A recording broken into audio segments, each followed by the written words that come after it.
The rain was coming down in sheets as I drove home, the kind of Portland rain that soaks you to the bone before you even realize it started.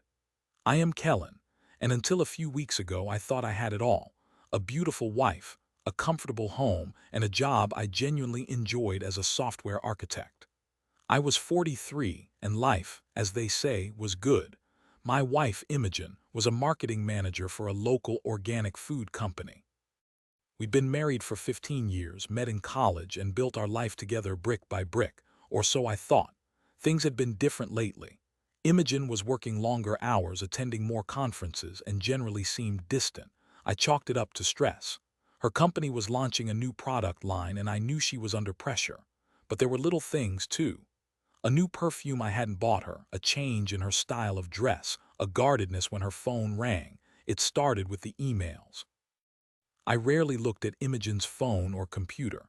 We had a relationship built on trust, or what I believed was trust. One evening, though, her laptop was open on the kitchen counter. I needed to look up a recipe, and it was just there. As I typed in the URL, a notification popped up from her email. It was from someone named Jasper. The subject line was simple: "Tonight." My heart hammered in my chest. I told myself it was nothing, a work thing, a harmless flirtation. But the unease gnawed at me. I closed the laptop and tried to shake it off, but the image of that email, that single word, haunted me. That night I couldn't sleep. Imogen was restless beside me, tossing and turning.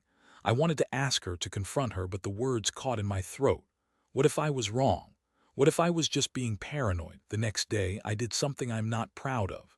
While Imogen was at work, I went into her home office and opened her laptop.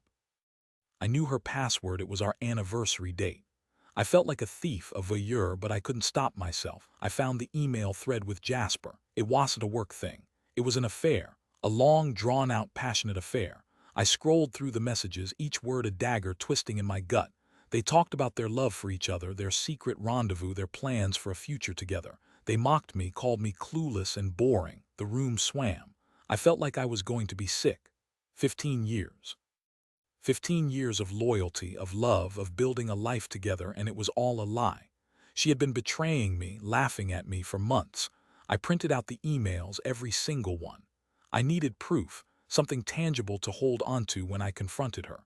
As I gathered the papers, I saw a calendar on her desk. Marked in bold letters was an upcoming business trip to Seattle.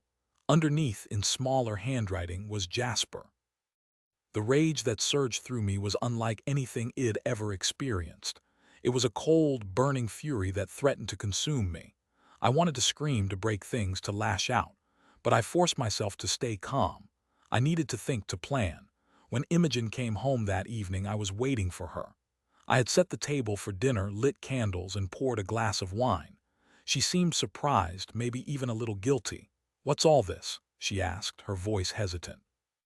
"Just wanted to do something nice," I said, forcing a smile. "How was work?" "Busy," she replied, avoiding my gaze. "The product launches next week, so it's been crazy." We ate in silence for a few minutes, the tension in the air thick enough to cut with a knife. Finally, I couldn't take it anymore. "So you're going to Seattle next week?" I asked, my voice deceptively calm. "Yes," she said, her eyes widening slightly. "It's a conference. I told you about it, did you?" I said, placing the printed emails on the table. "Because these tell a different story." Her face drained of color. She stared at the papers, her mouth agape. "Kellen, I don't," I said, cutting her off. "Just don't. I read the emails, Imogen. I know everything." The tears started to flow, but I felt nothing. No pity, no sadness, just a cold, empty void. "I'm so sorry," she sobbed. "It just happened. I didn't mean for it to go this far." "How could you?" I asked, my voice barely a whisper. "How could you do this to me?" To us, she had no answer, just more tears and empty apologies. I spent the next few days in a daze. I moved into the guest room and we barely spoke. I consulted with a lawyer, started the divorce proceedings, and tried to make sense of the wreckage of my life. The lawyer, a sharp woman named Mallory, advised me to gather as much evidence as possible. She said it could be useful in the divorce settlement, especially if Jasper was contributing financially to the affair. That's when I decided to dig deeper into Jasper. I knew he worked at a rival marketing firm, but that was about it. I started with his social media profiles, then moved on to public records. What I found shocked me. Jasper wasn't just having an affair with my wife. He had a history of seducing married women, draining their bank accounts, and then disappearing. He was a con artist, a professional manipulator. I felt a surge of anger, not just at Imogen, but at Jasper. He had preyed on her, taken advantage of her vulnerability, and destroyed my marriage in the process. I decided I wasn't going to let him get away with it. I wasn't going to let him ruin another woman's life. I contacted Mallory, my lawyer, and told her what I'd discovered. She suggested I go to the police, but I had a different plan. I wanted to confront Jasper myself, to look him in the eye and let him know what he'd done. I tracked him down to a bar in downtown Portland. It was a trendy place filled with young professionals and after-work drinkers. I found him sitting at the bar, laughing with a woman who looked eerily similar to Imogen. I walked up to him, my hands clenched into fists. "Jasper," I said, my voice low and dangerous. He turned around, his eyes widening in surprise. "Do I know you? You know my wife," I said, my voice dripping with venom. Imogen, his face paled. He tried to stand up, but I grabbed his arm. "We need to talk," I said, pulling him outside. I didn't hit him. I wanted to, but I knew that wouldn't solve anything. Instead, I told him everything I knew about him, about his history of conning women. I told him that I was going to expose him, that I was going to make sure he never hurt anyone again. He tried to deny it, to lie, but I could see the fear in his eyes. He knew he was caught. I walked away, leaving him standing there in the rain. I felt a sense of satisfaction, but it was fleeting. The damage was done. My marriage was over. I returned home to an empty house. Imogen was gone. She had packed her things and left a note saying she needed time to think. I didn't care. I was done with her lies, her betrayals, her manipulations. A few weeks later, I received a call from Mallory. She had negotiated a divorce settlement that was heavily in my favor. Imogen had agreed to everything, including giving up any claim to our house. "I think she's finally realized the gravity of what she's done," Mallory said. "She's lost everything."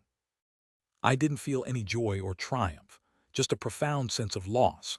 I decided to sell the house, to start over somewhere new. I needed a change of scenery, a fresh start. Before I left, I received a letter from Imogen. It was a long, rambling apology. She admitted everything, confessed her mistakes, and begged for my forgiveness. I didn't forgive her. Maybe someday I would, but not now. The wounds were too deep, the scars too raw. I moved to Bend, Oregon, a small town in the high desert. I bought a cabin in the woods, surrounded by mountains and pine trees. I spent my days hiking, fishing, and working on my computer. I found a sense of peace in the solitude. One evening, as I sat on my porch watching the sunset, I received a phone call from an unknown number. I hesitated before answering it. "Hello," I said. "Kellen, it's Gwyneth," the voice on the other end said. "Gwyneth." The name sounded familiar, but I couldn't place it. "I don't think I know a Gwyneth," I said. "I'm Jasper's wife," she said. "Or I was his wife. We're getting divorced." My heart skipped a beat. I remembered the woman I'd seen Jasper with at the bar. So he had betrayed her too. "I'm sorry to hear that," I said, not knowing what else to say. "I wanted to thank you," she said, "for exposing him, for showing me the truth. We talked for a long time that night." Gwyneth told me about her relationship with Jasper, about how he had manipulated her, lied to her, and drained her bank account. She said she had suspected something was wrong, but she had never been able to prove it. "You saved me, Kellen," she said. "You saved me from wasting any more of my life on that man." We stayed in touch after that. We talked on the phone, exchanged emails, and eventually we met in person. We discovered that we had a lot in common. We both loved hiking, reading, and spending time in nature. We both had been betrayed by the people we loved. Over time, a friendship developed between us. A deep, meaningful friendship. We supported each other, listened to each other, and helped each other heal. One day, as we were hiking in the mountains, Gwyneth stopped and turned to me. "Kellen," she said, "I think I'm falling in love with you." I looked at her, her eyes shining with honesty and vulnerability. I realized that I was falling in love with her too. It wasn't the same kind of love I had felt for Imogen. It was a deeper, more mature love. A love built on trust, respect, and shared experience. I took her hand and kissed her. It was the beginning of a new chapter in my life. A chapter filled with hope, healing, and the possibility of finding love again. I learned a lot from my experience with Imogen and Jasper. I learned that betrayal can come from the most unexpected places. I learned that forgiveness is a process, not an event. And I learned that even after the darkest of times, there is always the possibility of finding light again. Life isn't always fair, and sometimes the people we love the most are the ones who hurt us the deepest. But it's important to remember that we are not defined by our past. We are defined by how we choose to move forward. And sometimes, the greatest betrayals can lead us to the greatest blessings.